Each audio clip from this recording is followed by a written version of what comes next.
All right, let's jump right in.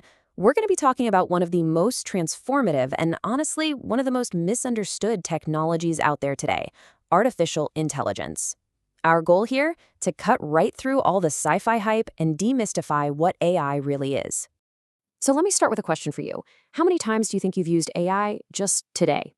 Give it a thought, because I'm willing to bet the answer is way higher than you think. And by the end of this, you'll see exactly why. Here's our game plan. We're going to start with a really simple definition. Then, we'll uncover all the places AI is hiding in your daily life. After that, we'll look at the big goals of AI research, take a quick spin through its wild history, and wrap up with the ultimate ambition of the entire field. Okay, first things first. What in the world is artificial intelligence? Let's get ourselves a nice, simple definition that cuts through all the noise. So this is kind of the official textbook definition. At its core, AI is just about building computer systems that can do things we normally think require a human brain. Stuff like learning from experience, reasoning through a tough problem, or figuring out how to solve something. But here's an even simpler way to think about it. Forget all the images of thinking robots for a second. It really comes down to this. A machine perceives its environment, it takes in data, and then it acts on that data to hit a specific goal. Think of a self-driving car seeing a red light and stopping. It perceives and it acts. That's the basic loop. Okay, so this stuff isn't some far-off future technology. Not at all. As we're about to see, AI is already woven so deeply into our lives, we barely even notice it anymore. I mean, just look at this list. Did you use Google Search today? Yep, that's AI sorting through billions of pages for you. Watched a video YouTube recommended? That was AI. Asked Siri or Alexa about the weather? That's AI understanding your voice. From the shows you binge watch to the software that can beat the best chess player on the planet, it is, quite literally, everywhere. And this quote right here is a huge aha moment. It perfectly explains why we don't always see the AI around us. Think about it. The spell checker in your documents was once considered cutting-edge AI. Now, it's just a spell checker. AI has this funny habit of becoming invisible as soon as it gets really good and becomes part of our everyday tech. So we've covered the what and the where. Now let's get into the why. Why are we even building this stuff here? What are the core goals that are driving all of this research? Well, these are the fundamental building blocks. Researchers are trying to get machines to learn from data, to reason logically, and to store and organize knowledge. They also want them to be able to plan out steps to a goal, to understand human language, that's natural language processing, and to perceive the world through cameras and mics. Each one of these, by the way, is a massive challenge on its own. And here's what's so fascinating. This isn't just a computer science problem.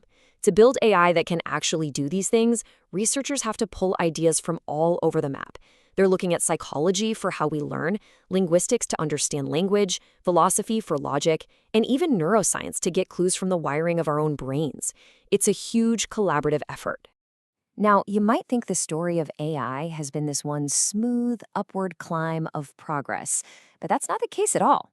The journey of AI has actually been a wild roller coaster ride full of incredible hype and some really crushing disappointments. So, the whole field got its official start way back in 1956, and the optimism was off the charts.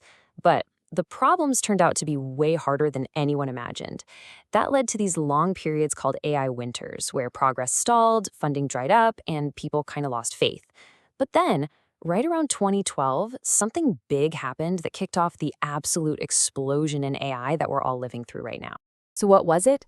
This was the game changer. Researchers figured out that GPUs, yep, the same graphics cards that make your video games look so incredible, were absolutely perfect for a type of AI called deep learning. All of a sudden, we had the massive computing power we needed to build way bigger, way smarter AI models.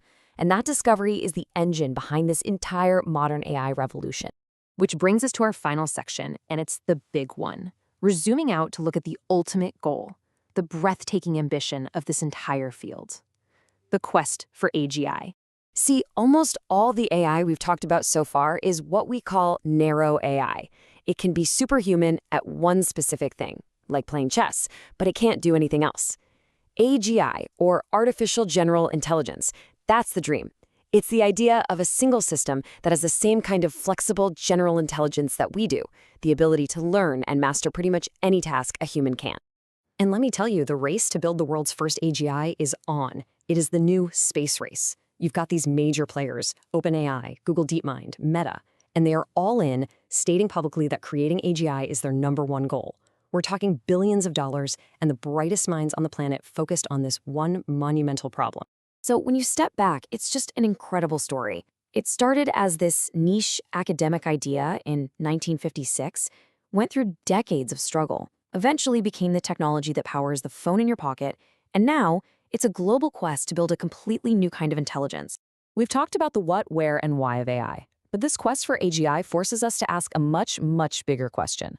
What does it actually mean for the world when a machine can not just do one thing well, but can learn to do anything? That's the question that's going to define our future.